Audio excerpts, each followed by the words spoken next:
бинандагони азиз, имрӯз мо дар бахши навбатии филмофарон ба шумо дар бораи яке аз студияҳои филмофарии ҷавон, ки бо филмҳои аниматсионии худ аллакай маъруфияти хоса пайдо намуда, роҳу усулҳои навтаринеро дар дунёи филмсозӣ кашф намуд, Pixar Animation Studios маълумот медиҳем.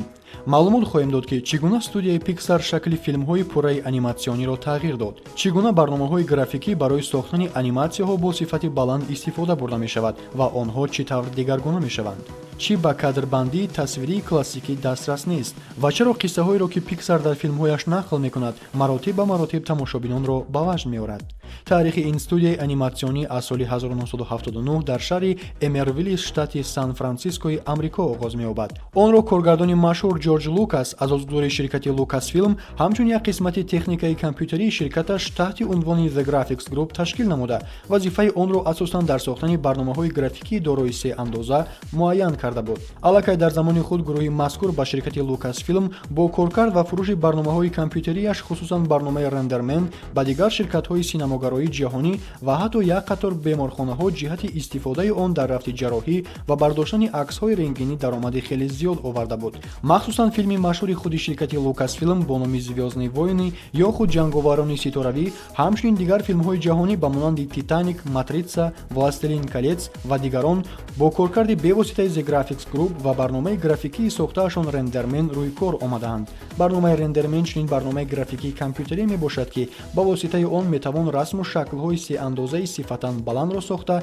ба ҳаракат даровард ва метавон гуфт, ки яке аз беҳтарин кашфиёти The Graphics Group сохтани барномаи мазкур буд, ки мин баъд на танҳо ба нафъи худи ширкати Lucasfilm, балки ба нафъи қисмати зиёди ширкатҳои бузурги синамогароии ҷаҳонӣ хизмат кард.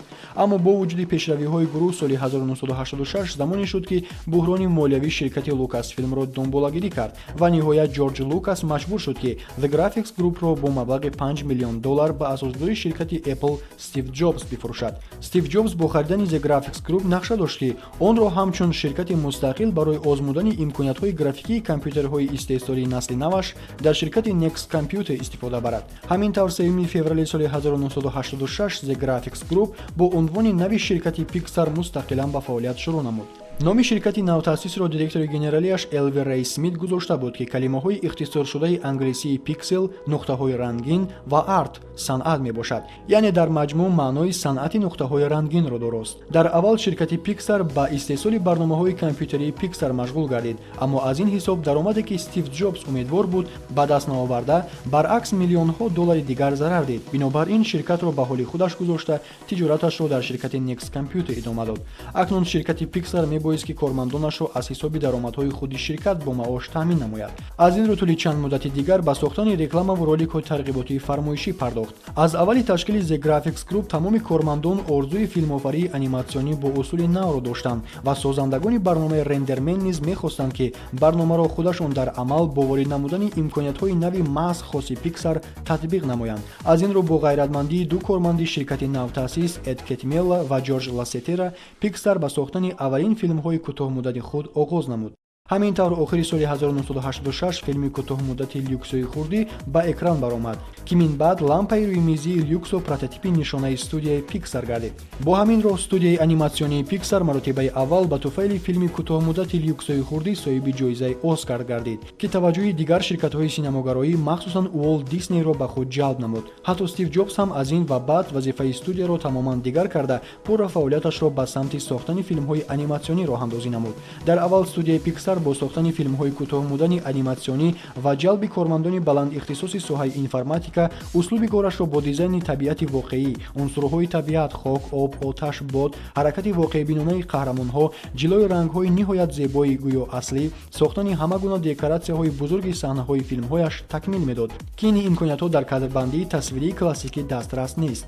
баъдан ҳайати кормандони студия ба хулосае меоянд, ки минбаъд филмҳои пурраро дар ҳаҷми 30 дақиқа ва зиёда аз 1 соат бо сюжети мукаммал ба экран бароранд. оғози чунин кори бузург барои студияи ҳанӯз бетаҷриба хеле мушкил буд. бинобар ин рассоми боистеъдод Эд Кетмел барои ҳамкорӣ бо ширкати Уолт Дисней муроҷиат мекунад. ҳамин тавр як қатор филмҳои маъруфи студияи аниматсионии Pixar ба мисоли қиссаи бозичаҳо, саргузашти Флик, ташкилоти аҷӯзаҳо, дар ҷустуҷӯи Немо, асрори Коко, дар боло, динозаври хуб, Валли, автомошинаҳо, оилаи беҳтарин, бодили ҷасур ва чанде дигар дар якҷоягӣ бо ширкати Уолт Дисней ба экран мебароянд. ки ба ҳарду ширкат маъруфият ва даромади зиёд меоранд.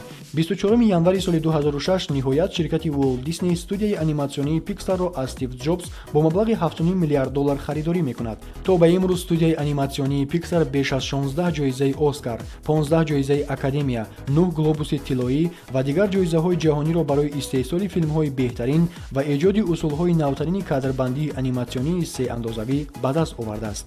дар ҳоли ҳозир саҳн ва дохили бинои Pixar Animation Studios-ро қаҳрамонҳои филмҳояш зеб медиҳанд, ки яке аз онҳо ҳамон лампаи рӯймизӣ бо номи Люксо мебошад.